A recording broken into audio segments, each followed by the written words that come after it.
राजस्थान के गांव भक्तवाड़ में एक पुराना कच्चा घर था, जहां 35 वर्षीय रेशमा अकेली रहती थी। वो जावेद की पत्नी थी, जो 10 साल पहले एक हादसे में मर गया था। रेशमा की त्वचा गेहुआ, आंखों में एक स्थायी उदासी और हमेशा वही पुरानी गुलाबी सलवार कमीज।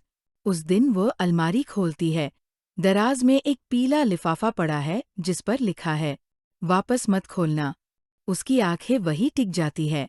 रेशमा लिफाफा लेकर आंगन में आती है, वही आंगन जहां जावेद की लाश मिली थी। यादें वापस आने लगती हैं। एक हंसता खेलता पति जो अचानक खो गया। लिफाफा उसकी हथेली में चुभता है जैसे कोई सच्चाई।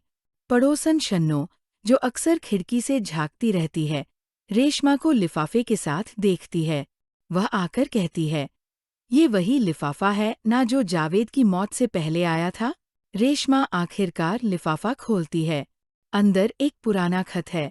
जावेद ने मरने से पहले लिखा था, अगर ये पत्र तुमने खोला तो समझो कि तुम मेरी मौत की वजह जान जाओगी।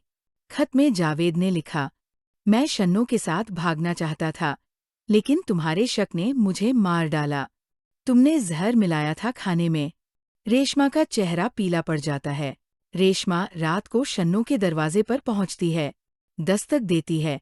शन्नो दरवाजा खोलती है। दोनों की आंखें मिलती है। रेशमा धीमे स्वर में कहती है, मुझे सब याद आ गया है। शन्नो कुछ नहीं कहती, बस नजरें झुका लेती है। शन्नो रोते हुए कबूल करती है, जावेद ने कहा था वो मुझे लेकर जाएगा, पर वो डर गया। जो तुमने किया वो उसकी सजा थी। रेशमा चुप रहती है। उसकी आंखों से बस आंसू गिरते हैं। रेशमा कहती है, अगर मैं माफ कर दूं तो क्या तुम जावेद की कुरान ख्वानी में आओगी? शन्नो हैरानी से देखती है, फिर धीरे से सिर हिला देती है। कुरान ख्वानी के दिन रेशमा को एक नया लिफाफा मिलता है, जो किसी ने दरवाजे पर रखा था। लिफाफे पर लिखा था, अब सच सबके सामने आ चुका है। रेशमा लिफाफा खोलती है। अंदर सिर्फ एक पंक्ति लिखी होती है, अब तुम आज़ाद हो, अपने ज़मीर से भी और मेरी परछाई से भी। रेशमा आसमान की ओर देखती है। उसकी आंखों में सुकून होता है। शायद जावेद की आत्मा को माफ़ी मिल गई थी। सच चाहे जितना भी छुपाया जाए, वो एक दिन दरवाजे पर दस्तक देता है।